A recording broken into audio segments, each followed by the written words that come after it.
രാഷ്ട്രപതി സ്ഥാനത്തേക്ക് പ്രതിപക്ഷ പാർട്ടികളുടെ സ്ഥാനാർത്ഥിയായി മീര കുമാറിനെ തീരുമാനിച്ചു. എൻഡിയുടെ സ്ഥാനാർത്ഥി രാംനാഥ് കോവിന്ദുമായാണ് മത്സരം. മനു ശങ്കർ ചേരുകയാണ് വിവരങ്ങളുമായി. മനു, എന്തൊക്കെ സാധ്യതകൾ പരിശോധിച്ചാണ് മീര കുമാറിനെ സ്ഥാനാർത്ഥിയാക്കിയിരിക്കുന്നത്? എല്ലാ പ്രതിപക്ഷ പാർട്ടികളുടെയും പൂർണ്ണ പിന്തുണ മീര കുമാറിനുണ്ടോ? തീർച്ചയായും എല്ലാ പ്രതിപക്ഷ പാർട്ടികളുടെയും 17 പ്രതിപക്ഷ പാർട്ടികളുടെയും ഒരുമിച്ചുള്ള സംയുക്ത പിന്തുണയോടുകൂടിയാണ് മീര കുമാറിനെ പ്രതിപക്ഷ പാർട്ടികളുടെ രാഷ്ട്രപതി സ്ഥാനാർത്ഥിയായി കോൺഗ്രസ് അധ്യക്ഷ സോണിയാഗാന്ധി യോഗത്തിന് ശേഷം പ്രഖ്യാപിച്ചത്. പ്രധാനമായും എൻഡിഎയുടെ രാഷ്ട്രപതി സ്ഥാനാർത്ഥി രാംനാഥ് കോവിന്ദ് നാളെ പത്രിക സമർപ്പിക്കാനിരിക്കെ കൂടിയാണ് പ്രതിപക്ഷ പാർട്ടികൾ സംയുക്തമായി 5 തവണ ലോക്സഭാ അംഗവും 2004 ആദ്യ മൻമോഹൻ സിംഗ് സർക്കാരിൽ സാമൂഹ്യക്ഷേമ വകുപ്പ് മന്ത്രിയും പിന്നീട് രണ്ടാം UPA സർക്കാരിൽ ജലവിഭവ മന്ത്രിയും 2009 ഇന്ത്യയുടെ ആദ്യ ലോക്സഭാ വനിതാ സ്പീക്കറുമായ മീര കുമാറിനെ പ്രതിപക്ഷ പാർട്ടികളുടെ സംയുക്തമായി തന്നെ പ്രതിപക്ഷ പാർട്ടികൾ രാഷ്ട്രപതി സ്ഥാനാർത്ഥിയായി പ്രഖ്യാപിച്ചിരിക്കുന്നത്. ഇടതു പാർട്ടി നേരത്തെ സ്വീകരിച്ചിരുന്ന നിലപാട് ഗോപാൽകൃഷ്ണ ഗാന്ധിയെ രാഷ്ട്രപതി പദത്തിലേക്ക് പ്രതിപക്ഷ പാർട്ടികളുടെ കൊണ്ടുവരണമെന്നതായിരുന്നു. എന്നാൽ പ്രധാനമായും ദളിത് സ്ഥാനാർത്ഥിയെ NDA മുൻനിർത്തി രാഷ്ട്രപതി സ്ഥാനാർത്ഥിയാക്കി പ്രഖ്യാപിച്ച സാഹചര്യത്തിൽ മറ്റൊരു പൊതുസമ്മതനായ സ്ഥാനാർത്ഥിയെ പ്രഖ്യാപിക്കുന്നത് അത് ദളിത് വിരുദ്ധ വികാരം പ്രതിപക്ഷ പാർട്ടികൾക്കെതിരെ ഉയരുന്നതിന് വഴിവെക്കുമെന്നാണ് വിലയിരുത്തിയത്. പിന്നീട് NCP അധ്യക്ഷൻ ശരത് പവാറും ഇതേ നിലപാടിനോട് യോജിച്ചു. ഇതിനുശേഷം BSP മായാവതി അടക്കമുള്ള നേതാക്കളും ദളിത് സ്ഥാനാർത്ഥി എന്നതിനുപരി ഒരു വനിതാ സ്ഥാനാർത്ഥി എന്ന പരിഗണന കൂടി അനുകൂലമാണെന്ന് ചൂണ്ടിക്കാട്ടി. ഇതിനുശേഷമാണ് പ്രതിപക്ഷ പാർട്ടികൾ സംയുക്തമായി മീര കുമാറിനെ പ്രതിപക്ഷ പാർട്ടികളുടെ രാഷ്ട്രപതി സ്ഥാനാർത്ഥിയായി പ്രഖ്യാപിച്ചത്. പ്രധാനമായും രാംനാഥ് കോവിന്ദിനെ ദളിത് രാഷ്ട്രപതി സ്ഥാനാർത്ഥിത്വത്തിലേക്ക് കൊണ്ടുവന്നതിന് തൊട്ടു പിന്നാലെ തന്നെ JDU നിതീഷ് കുമാർ രാംനാഥ് കോവിന്ദിന് പിന്തുണ പ്രഖ്യാപിച്ച് പരസ്യമായി രംഗത്തെത്തിയിരുന്നു. ഈ ഒരു സാഹചര്യത്തിൽ കൂടിയാണ് ബീഹാർ പട്നയിൽ നിന്നുള്ള ദളിത് വനിതാ സ്ഥാനാർത്ഥിയെ പ്രതിപക്ഷ പാർട്ടികൾ ഉയർത്തിക്കാട്ടിയിരിക്കുന്നത് എന്നതാണ് ശ്രദ്ധേയം. അതിനാൽ തന്നെ ഉത്തർപ്രദേശിൽ നിന്നുള്ള രാംനാഥ് കോവിന്ദിനെ പിന്തുണച്ചതിന് പകരം ഈ ബീഹാറിൽ നിന്ന് തന്നെയുള്ള മീര കുമാറിനെ പിന്തുണയ്ക്കാതെ JDU മാറി നിൽക്കുന്നത് നിതീഷ് കുമാറിനെ സമ്മർദ്ദത്തിലാക്കാൻ വഴിവെക്കും. ഇതോടൊപ്പം മറ്റൊരു പ്രധാനപ്പെട്ട കാര്യം BSP അടക്കമുള്ള മായാവതി അടക്കമുള്ള BSPയിലെ അണികളെ ഒപ്പം നിർത്താനും പ്രതിപക്ഷ പാർട്ടികൾക്ക് സാധിക്കും എന്നതാണ്.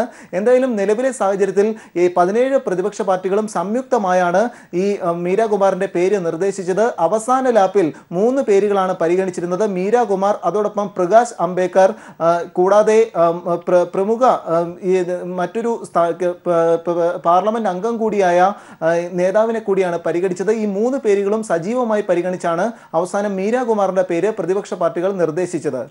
രാഷ്ട്രപതി തെരഞ്ഞെടുപ്പിൽ മീര കുമാർ പ്രതിപക്ഷ പാർട്ടിയുടെ സ്ഥാനാർത്ഥി. മനു ശങ്കറാണ് വിവരങ്ങൾ നൽകിയത്.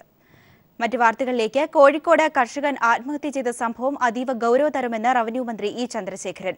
സംഭവം റവന്യൂ അഡീഷണൽ ചീഫ് സെക്രട്ടറി അന്വേഷിക്കുമെന്നും മന്ത്രി വ്യക്തമാക്കി. കരം എടുക്കേണ്ടതായിരുന്നു എന്ന നിലയിലാണ് കളക്ടർ ഇപ്പോൾ റിപ്പോർട്ട് ചെയ്തിരുന്നത്. അത് അങ്ങനെയാണെങ്കിൽ അതിനാവശ്യമായ നടപടി സ്വീകരിക്കണമെന്ന് നിർദ്ദേശിച്ചിട്ടുണ്ട്.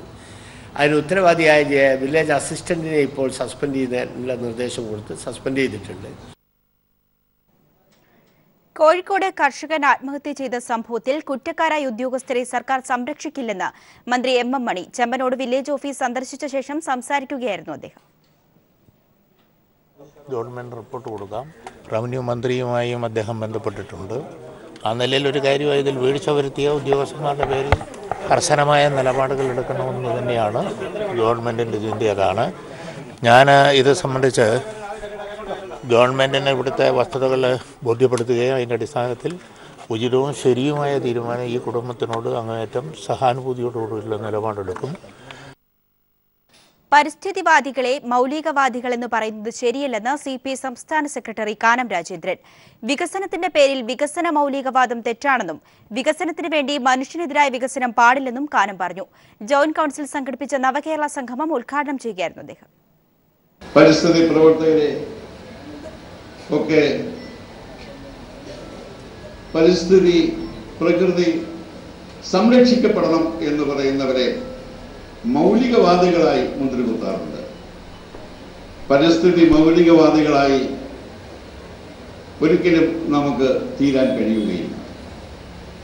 കാരണം പ്രകൃതിയെ സംരക്ഷിക്കണം, അതിൻ്റെ അർത്ഥം അത് മൗലികവാദം ആണ് എന്നല്ല. പ്രകൃതിയെ സംരക്ഷിക്കുന്നതിൻ്റെ പ്രാധാന്യം, പ്രകൃതിയും മനുഷ്യനുമായുള്ള ആത്മബന്ധം, അതിനെയെല്ലാം തിരിച്ചറിയാൻ നമുക്ക് കഴിയണം. പക്ഷേ ഈ മൗലികവാദത്തെ പോലെ തന്നെ അപകടമാണ് വികസന മൗലികവാദവും. വികസനത്തിന്റെ പേരിൽ മനുഷ്യന് എതിരായ നിലപാടുകൾ സ്വീകരിക്കുന്നത് അതിനെ മൗലികവാദം എന്ന് എന്തുകൊണ്ട് വിളിച്ചുകൂടാ? അതും അപകടകരമാണ്. കോഴിക്കോട് ചെമ്പനോടിയിൽ കർഷകൻ ആത്മഹത്യ ചെയ്ത സംഭവത്തിൽ കുറ്റക്കാരായ village officer Sunny, assistant village officer Sirish എന്നിവരെ സസ്പെൻഡ് ചെയ്തു. പോസ്റ്റ്മോർട്ടത്തിന് ശേഷം കർഷകൻ ജോയിയുടെ മൃതദേഹം വീട്ടിലെത്തിച്ചു. വിവരങ്ങളുമായി മേഘ ചേരുകയാണ്. മേഘ, ജോയിയുടെ സംസ്കാര ചടങ്ങുകൾ എപ്പോഴാണ് നടക്കുന്നത്? ഒപ്പം ഒരു ജനകീയ പ്രതിഷേധം ഇപ്പോഴും ഉണ്ടോ അവിടെ? ഗ്രീഷ്മ, ഇപ്പോൾ ചെമ്പനോടയിൽ ആത്മഹത്യ ചെയ്ത കർഷകന്റെ മൃതദേഹം അന്ത്യകർമ്മങ്ങൾക്കായി പള്ളിയിലേക്ക് കൊണ്ടുപോയിരിക്കുകയാണ്. ഏകദേശം 7:30 കൂടിയായിരിക്കും സംസ്കാര ചടങ്ങുകൾ നടത്തുക. നിലവിൽ ഒരു പ്രതിഷേധവും ഇപ്പോൾ ഇവിടെയില്ല. കാരണം ആത്മഹത്യയുമായി ബന്ധപ്പെട്ട് 2 ഉദ്യോഗസ്ഥർക്കെതിരെയാണ് നിലവിൽ സർക്കാർ നടപടി സ്വീകരിച്ചിരിക്കുന്നത്. ആത്മഹത്യ സംഭവം നടന്ന് ഏകദേശം രാവിലെയോടെ തന്നെ വില്ലേജ് അസിസ്റ്റന്റ് സിരീഷിനെ സസ്പെൻഡ് ചെയ്തുകൊണ്ട് സർക്കാർ ഉത്തരവ് പുറപ്പെടുവിച്ചിരുന്നു. അതിനുശേഷമാണ് റവന്യൂ മന്ത്രിയുടെ നിർദ്ദേശപ്രകാരം കളക്ടർ വില്ലേജ് ഓഫീസറോട് റിപ്പോർട്ട് ആവശ്യപ്പെട്ടത്. എന്നാൽ കളക്ടർക്ക് സമർപ്പിച്ച റവന്യൂ ഓഫീസർ സമർപ്പിച്ച റിപ്പോർട്ടിൽ അതൃപ്തി ഉണ്ടെന്ന് കാട്ടി അദ്ദേഹത്തെയും നേരത്തെ സണ്ണി എന്ന ഉദ്യോഗസ്ഥനെ സസ്പെൻഡ് ചെയ്യുകയും ചെയ്തിട്ടുണ്ട്. അതുകൊണ്ട് തന്നെ നിലവിൽ ഒരു പ്രതിഷേധവും സംഭവവുമായി ബന്ധപ്പെട്ട് ഇപ്പോൾ ഇല്ല. കൃത്യമായ നടപടികളാണ് സർക്കാരിന്റെ ഭാഗത്തു നിന്നും ഉണ്ടായിരിക്കുന്നത്. ഇപ്പോൾ ഏകദേശം 7:30 കൂടിയായിരിക്കും സംസ്കാര ചടങ്ങുകൾ നടക്കുക. ഗിരീഷ്മ. മേഘമാധവനാണ് വിവരങ്ങൾ നൽകിയത്. കർഷക ആത്മഹത്യ അന്വേഷിക്കാൻ റവന്യൂ സെക്രട്ടറിയെ ചുമതലപ്പെടുത്തിയതായി മുഖ്യമന്ത്രി പിണറായി വിജയൻ. റവന്യൂ സെക്രട്ടറിയുടെ റിപ്പോർട്ടിന്റെ അടിസ്ഥാനത്തിൽ തുടർ നടപടികൾ സ്വീകരിക്കുമെന്നും മുഖ്യമന്ത്രി കൊച്ചിയിൽ പറഞ്ഞു. വിവരങ്ങൾ വിശദമായി മനസ്സിലാക്കേണ്ടതായിട്ടാണ് ഇരിക്കുന്നത്. പക്ഷേ പ്രാഥമികമായി മനസ്സിലാക്കിയെടുത്തോളം കുറച്ചു കാലമായിട്ട് നിലനിൽക്കുന്ന ഒരു പ്രശ്നമാണ്. ആ കർഷകൻ ആത്മഹത്യ ചെയ്യാനിടയായതിൻ്റെ മേലെ ഒരു നടപടിയിലേക്ക് കലക്ടർ തന്നെ കടന്നു എന്ന് വാർത്തയുണ്ട്. അപ്പോൾ അതുമായി ബന്ധപ്പെട്ട് ഈ ബന്ധപ്പെട്ട ഉദ്യോഗസ്ഥനെ സസ്പെൻഡ് ചെയ്ത് നിർത്തുകയും റവന്യൂ സെക്രട്ടറി അന്വേഷണം നടത്തണമെന്നും നിലപാടെടുത്തിട്ടുണ്ട്. റവന്യൂ സെക്രട്ടറി തുടർ നടപടികൾ സ്വീകരിക്കും. പനി പ്രതിരോധത്തിനായി പ്രാഥമിക ആരോഗ്യ കേന്ദ്രങ്ങളിൽ കൂടുതൽ ഡോക്ടർമാരെ നിയമിക്കുമെന്ന് തദ്ദേശ വകുപ്പ് മന്ത്രി കെ.ടി. ജലീൽ. സമയബന്ധിതമായി സംസ്ഥാനത്ത് പ്ലാസ്റ്റിക് നിരോധനം ഏർപ്പെടുത്തുമെന്നും മന്ത്രി തിരുവനന്തപുരത്ത് പറഞ്ഞു. കമ്മ്യൂണിറ്റി ഹെൽത്ത് സെന്ററുകളിൽ 2 ഡോക്ടർമാരുടെയും 2 പാരാമെഡിക്കൽ സ്റ്റാഫിൻ്റെയും സേവനമാണ് ഇങ്ങനെ ലഭിക്കുക. ഇതോടുകൂടി ഉച്ചയ്ക്ക് ശേഷവും തദ്ദേശ സ്ഥാപനങ്ങൾക്ക് കീഴിലെ പ്രൈമറി ഹെൽത്ത് സെൻ്ററുകളും കമ്മ്യൂണിറ്റി ഹെൽത്ത് സെൻ്ററുകളും പ്രവർത്തനക്ഷമമാകുന്ന സാഹചര്യം ഉണ്ടാക്കാനാകും. കൊടുങ്ങല്ലൂർ മതിലകത്ത് കള്ളനോട്ടടി കേന്ദ്രം കണ്ടെത്തി. യുവമോർച്ച നേതാവ് രാകേഷ് ഏഴാച്ചേരിയുടെ വീട്ടിലാണ് റെയ്ഡ് നടക്കുന്നത്. കള്ളനോട്ടടിക്കുന്ന യന്ത്രവും 1.5 ലക്ഷം രൂപയുടെ വ്യാജ കറൻസികളും കണ്ടെത്തി. 500ന്റെയും 2000ന്റെയും നോട്ടുകളാണ് കണ്ടെത്തിയത്. ബി.ജെ.പി. നേതാവും യുവമോർച്ച ശ്രീനാരായണപുരം കിഴക്കൻ മേഖല ഭാരവാഹികളുമായ ഏഴാച്ചേരി രാകേഷ്, സഹോദരൻ രാജേഷ് എന്നിവരുടെ വീട്ടിലാണ് ഇന്ന് രാവിലെ മതിലകം പോലീസ് റെയ്ഡ് നടത്തിയത്. വീട്ടിൽ സൂക്ഷിച്ചിരുന്ന കള്ളനോട്ടടി യന്ത്രവും 1.5 ലക്ഷം രൂപയുടെ വ്യാജ കറൻസികളും തിരച്ചിലിൽ കണ്ടെത്തി. അടുത്ത കാലത്തായി പണം പലിശയ്ക്ക് നൽകുന്നത് ഉൾപ്പെടെയുള്ള സാമ്പത്തിക ഇടപാടുകൾ നടത്തിവന്ന ഇവർ പോലീസ് നിരീക്ഷണത്തിലായിരുന്നു. ഇവർക്കെതിരെ പരാതികൾ രൂക്ഷമായതോടെയാണ് പോലീസ് വീട്ടിൽ റെയ്ഡ് നടത്തിയത്. പുതുതായി പുറത്തിറക്കിയ 2000, 500 നോട്ടുകൾക്കൊപ്പം 100, 50, 20 രൂപ നോട്ടുകളുടെ വ്യാജ കറൻസികളും വീട്ടിൽ നിന്ന് കണ്ടെത്തി. കറൻസികൾ പ്രിന്റ് ചെയ്യാനുള്ള കടലാസുകളും റെയ്ഡിൽ പോലീസിന് ലഭിച്ചു. റെയ്ഡ് സമയത്ത് വീട്ടിലുണ്ടായിരുന്ന രാജേഷിനെ പോലീസ് അറസ്റ്റ് ചെയ്തു. സഹോദരൻ രാകേഷിനെ കണ്ടെത്താൻ പോലീസ് തിരച്ചിൽ ഊർജിതമാക്കി. News bureau, Thrissur. ഫസൽ കേസിൽ എന്നായാലും സത്യം തെളിയുമെന്ന് ഡിവൈഎസ്പി സദാനന്ദൻ. എല്ലാത്തിനും ശാസ്ത്രീയ തെളിവുകളുണ്ട്. പുതിയ കണ്ടെത്തലുകൾ ആർക്കും നിഷേധിക്കാനാകില്ലെന്നും ഡിവൈഎസ്പി പറഞ്ഞു. കുറ്റാന്വേഷണം എന്നത് സത്യാന്വേഷണമാണ്. സത്യം ഒരിക്കൽ തെളിയുക തന്നെ ചെയ്യുമെന്ന് പറഞ്ഞുകൊണ്ടാണ് ഫസൽ വധക്കേസുമായി ബന്ധപ്പെട്ട കാര്യങ്ങൾ ഡിവൈഎസ്പി സദാനന്ദൻ പറഞ്ഞത്.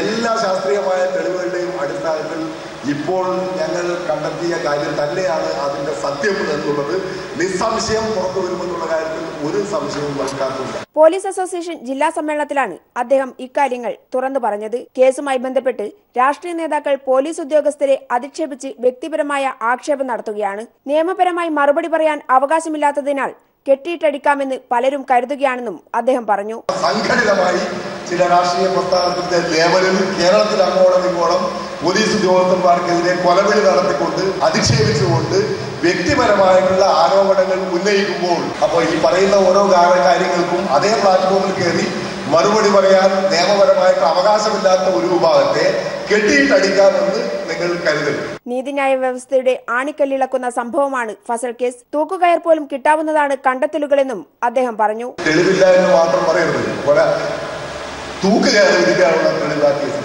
ഇരകളുടെ കണ്ണിലൂടെ കാണുന്നതിനു പകരം ക്രിമിനലുകളുടെ കണ്ണിലൂടെ കാണുന്നതിന് പരിശീലിപ്പിക്കുന്ന സവിശേഷ സാഹചര്യമാണ് മാധ്യമങ്ങൾ സൃഷ്ടിച്ചതെന്നും മാധ്യമ നൈതികത ചോദ്യം ചെയ്യപ്പെടണമെന്നും അദ്ദേഹം പറഞ്ഞു. ജസ്റ്റിസ് സിസ്റ്റത്തെ ആകെ ഇരകളുടെ കണ്ണിലൂടെ കാണാൻ വേണ്ടി ശീലിക്കുന്നതിന് പകരം ക്രിമിനലുകളുടെ കണ്ണിലൂടെ കാണുന്നതിന് വേണ്ടി പരിശീലിപ്പിക്കുന്ന ഒരു സവിശേഷ സാഹചര്യം കൂടി ഇന്ന് നിലനിൽക്കുന്നു. മാധ്യമ രംഗത്തെ നൈതികതയുടെ ബാലൻസ് ഷീറ്റിൽ എന്ത് പേരിലാണ് ഇത് അക്കൗണ്ട് ചെയ്യുക എന്നുള്ളത് കൂടി അറിയാൻ വേണ്ടി താല്പര്യം. Kannur news bureau. മെട്രോ സംവിധാനം അവതാളത്തിലാക്കി ഉമ്മൻചാണ്ടിയുടെ നേതൃത്വത്തിൽ നടന്ന മെട്രോ യാത്രയ്ക്കെതിരെ വ്യാപക പ്രതിഷേധം. ഉമ്മൻചാണ്ടിയുടെ യാത്ര മെട്രോ സംവിധാനങ്ങളെ തകിടം മറിച്ചുവെന്ന് മനോരമയുടെ മുഖപ്രസംഗം. കോൺഗ്രസുകാരുടെ ആവേശം അതിരുവിടരുതെന്നും മനോരമ മുന്നറിയിപ്പ് നൽകുന്നു. സംഭവത്തിൽ നിർവ്യാജം ഖേദിക്കുന്നുവെന്ന് ചെന്നിത്തലയും പറഞ്ഞു. കഴിഞ്ഞ ചൊവ്വാഴ്ചയായിരുന്നു ഉമ്മൻചാണ്ടി, രമേശ് ചെന്നിത്തല ഉൾപ്പെടെയുള്ള നേതാക്കളുടെ നേതൃത്വത്തിൽ ആലുവയിൽ നിന്ന് പാലാരിവട്ടത്തേക്ക് ജനകീയ മെട്രോ യാത്ര നടത്തിയത്. പ്രവർത്തകരുടെ ആവേശം മെട്രോ സംവിധാനത്തെ ആകെ താറുമാറാക്കി. 950 പേർക്ക് കയറാവുന്ന മെട്രോ ട്രെയിനിൽ കയറിയത് 1500ഓളം പേർ. സിഗ്നൽ സംവിധാനം താറുമാറാക്കിയ പ്രവർത്തകർ ടിക്കറ്റിംഗ് പ്രവേശന കവാടം തുറന്നിട്ട് നിയമലംഘനം നടത്തി. എസ്കലേറ്ററുകൾ പ്രവർത്തനരഹിതമാവുകയും ചെയ്തു. മെട്രോ നിയമങ്ങൾക്ക് വിരുദ്ധമായി സ്റ്റേഷനകത്തും ട്രെയിനിനുള്ളിലും പ്രവർത്തകർ മുദ്രാവാക്യം മുഴക്കി. പ്രവർത്തകരുടെ അഴിഞ്ഞാട്ടം മെട്രോയ്ക്ക് വരുത്തിയത് കോടികളുടെ നഷ്ടമാണ്. നിയമലംഘനത്തെക്കുറിച്ച് ലഭിച്ച പരാതിയുടെ അടിസ്ഥാനത്തിൽ KMRL അന്വേഷണം തുടങ്ങി. വിദഗ്ധ സമിതി 3 ദിവസത്തിനകം റിപ്പോർട്ട് സമർപ്പിക്കും. റിപ്പോർട്ട് ലഭിച്ചതിന് ശേഷം നിയമ നടപടികളിലേക്ക് കടക്കുമെന്ന് KMRL അധികൃതർ അറിയിച്ചു. കോൺഗ്രസ് പ്രവർത്തകരുടെ നിയമലംഘനത്തിനെതിരെ പൊതുസമൂഹത്തിൽ നിന്ന് വലിയ പ്രതിഷേധമാണ് ഉയർന്നു വന്നിരിക്കുന്നത്. സാംസ്കാരിക പ്രവർത്തകർ ഉൾപ്പെടെയുള്ള പ്രമുഖരും ഇതിനെതിരെ രംഗത്തെത്തി. ആവേശം അതിരുവിടരുതെന്ന് മലയാള മനോരമ മുഖപ്രസംഗം എഴുതി. മര്യാദ എല്ലാവരും പാലിച്ചേ മതിയാകൂ എന്നും മുഖപ്രസംഗം ഓർമ്മപ്പെടുത്തുന്നു. മെട്രോയുടെ മാനം കെടുത്തിയ നടപടിക്കെതിരെ മറ്റു മാധ്യമങ്ങളും രംഗത്തെത്തിയിട്ടുണ്ട്. അതേസമയം സംഭവത്തിൽ നിർവ്യാജം ഖേദിക്കുന്നുവെന്ന് പ്രതിപക്ഷ നേതാവ് രമേശ് ചെന്നിത്തല പറഞ്ഞു. അവിടെ എന്തെങ്കിലും യാത്രക്കാർക്ക് ബുദ്ധിമുട്ടുണ്ടായിട്ടുണ്ടെങ്കിൽ, KMRLന് എന്തെങ്കിലും നാശനഷ്ടമുണ്ടായിട്ടുണ്ടെങ്കിൽ ഞങ്ങൾക്ക് അതിൽ ഖേദമുണ്ട്. News bureau, Kochi. മെട്രോ നിയമലംഘനം അന്വേഷണം നടക്കട്ടെയെന്ന് ഉമ്മൻചാണ്ടി. കർഷക ആത്മഹത്യയുമായി ബന്ധപ്പെട്ട് ശക്തമായ നടപടി സ്വീകരിക്കണമെന്നും ഉമ്മൻചാണ്ടി ആവശ്യപ്പെട്ടു. വളരെ ഗുരുതരമായ പ്രശ്നമാണ്. അദ്ദേഹം കയ്യേറിയ ഭൂമിയല്ല, അദ്ദേഹത്തിന് തലമുറകളായിട്ട് കൈവശം ഇരിക്കുന്ന ഭൂമിയാണ്. ഇടയ്ക്ക് അവരുടെ നികുതി അടച്ചിരുന്നതാണ്, വാങ്ങിയിരുന്നതാണ്. അത് കഴിഞ്ഞ് ഒരു ന്യായീകരണവുമില്ലാതെ വാങ്ങുന്നത് നിഷേധിച്ചു. അതിനെ തുടർന്നാണ് അവിടെ സംഭവവികാസങ്ങൾ ഉണ്ടായത്. അതിനെക്കുറിച്ച് അന്വേഷിക്കണം. ആ കുടുംബത്തിന് അർഹമായിട്ടുള്ള സാമ്പത്തിക സഹായം ഗവൺമെൻറ് കൊടുക്കണം. മക്കളെ പഠിപ്പിക്കാൻ സ്വന്തം വൃക്ക വിൽക്കാൻ തയ്യാറായ അമ്മയെ സഹായിക്കാത്ത ഉത്തർപ്രദേശിന് മാതൃക കാട്ടിക്കൊടുത്ത് കേരളം. തളിപ്പറമ്പ് MLA ജെയിംസ് മാത്യുവിന്റെ നേതൃത്വത്തിൽ മണ്ഡലത്തിലെ വിദ്യാർത്ഥികൾ സമാഹരിച്ച സഹായധനം വികാരനിർഭരമായ ചടങ്ങിൽ ആഗ്ര സ്വദേശിനി ആരതി ശർമ്മയ്ക്ക് കൈമാറി. നോട്ട് നിരോധനത്തെ തുടർന്ന് ഭർത്താവിന്റെ തുണിക്കച്ചവടം തകർന്നപ്പോഴാണ് മക്കൾക്ക് വിദ്യാഭ്യാസ ചിലവിനായി വൃക്ക വിൽക്കാൻ ആരതി ശർമ്മ തയ്യാറായത്.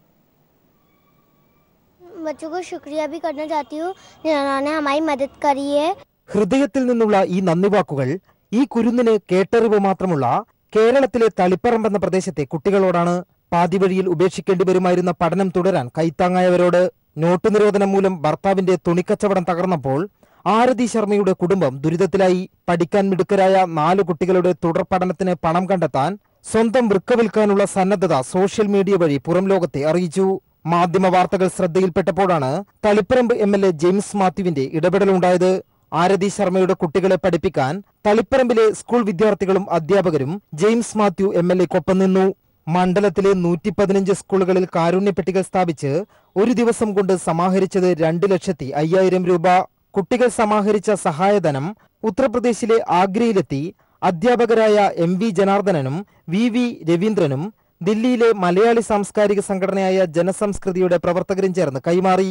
ഉത്തർപ്രദേശ് മുഖ്യമന്ത്രി യോഗി ആദിത്യനാഥ് ഉൾപ്പെടെ നേതാക്കളും നാട്ടുകാരുമെല്ലാം കൈമലർത്തിയപ്പോൾ കേരളത്തിൽ നിന്നും ഇങ്ങനെയൊരു സഹായം വരുമെന്ന് പ്രതീക്ഷിച്ചില്ലെന്നും മറുപടി പറയാൻ വാക്കുകളില്ലെന്നുമായിരുന്നു आरती शर्मा प्रतिकरण नहीं मेरी मैं काफ़ी लोगों के पास गई, पूरे प्रशासन के पास गई हूँ, सीएम के पास गई हूँ, डीएम के पास गई हूँ, मैं दर दर भटकी हूँ, लेकिन मुझे कोरा आश्वासन मिला प्लस मुझे बेइज्जती भी मिली।